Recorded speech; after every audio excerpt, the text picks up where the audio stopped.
Alors, Quartaro voit la F1 comme une option de carrière à terme. On rappelle, hein, il a gagné au Qatar, donc il a fait un doublé français, même avec Zarco deuxième. L'intérêt serait conduire une F1. Fabio Quartararo est désormais avec 4 victoires le pilote français le plus victorieux en MotoGP. Son succès au Qatar, ponctué par le doublé français grâce à la Pramac de Johan Zarco, a fait retentissement en plaçant la France au centre de la carte mondiale du MotoGP. Cependant, El Diablo, photographié ici en compagnie de Daniel Ricciardo à Abu Dhabi, aime autant voire plus les 4 roues que les 2 roues.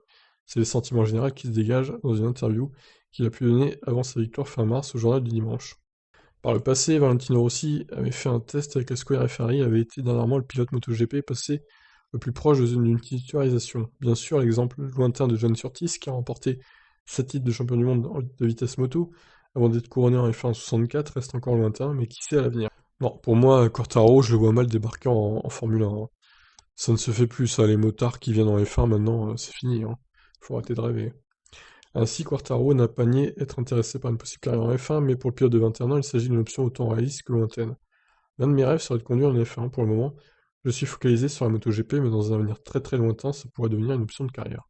Alors qu'il fasse une pige en F1, genre comme Loeb a fait, organisé par Red Bull par exemple, sur un circuit random, pourquoi pas? Ou peut-être un essai libre à la limite. Mais faire une course de F1, non, ça m'étonnerait. Fabio s'amuse ainsi régulièrement au volant des voitures qu'il affectionne Ferrari McLaren, ce qui lui a donné l'envie de la F1. J'ai pratiquement essayé tous les modèles de sportifs prestigieux, Ferrari 812, Lamborghini McLaren. Le son d'un moteur V12, c'est beau, d'autant plus qu'on n'en voit pas souvent. J'essaierai sur circuit dès que j'aurai l'occasion pour me faire plaisir à l'accélération. J'ai conduit dès que j'ai eu mon permis voiture à 18 ans, j'ai eu 40 sur 40 au code. Putain, bien joué, hein. Puis 27,5 sur 30 à l'examen du premier coup.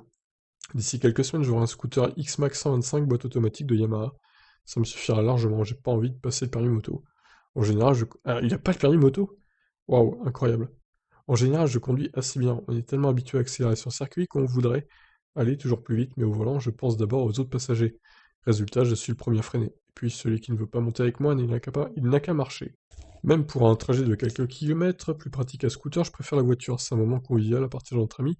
Ma première c'était une mini John Cooper Works, mais je l'ai gardée qu'un an. Et Fabio est un pilote prudent au volant, comme d'ailleurs d'autres pilotes de F1, ce qui n'a pas empêché d'avoir 2 amendes. Ah, coup dur. Un radar m'a flashé à 97 au lieu de 90, l'une des 2 seules amendes de ma vie. L'autre, c'était pour un coup de téléphone au volant. Pas bien, Fabio. Pas bien.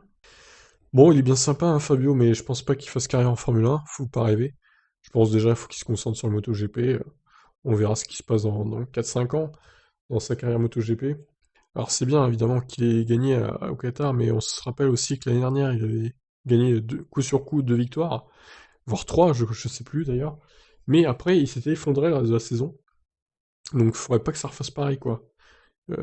Parce que faut vraiment qu'il se prépare plus psychologiquement à jouer le championnat, parce que l'année dernière c'était une catastrophe, hein. Il s'est totalement effondré. Après il faisait plus que des 7e, 8e, 10e places, c'était nul, hein.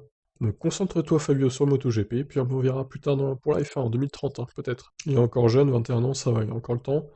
Même si évidemment la F1 il recrute des jeunes aussi, donc mais bon bref.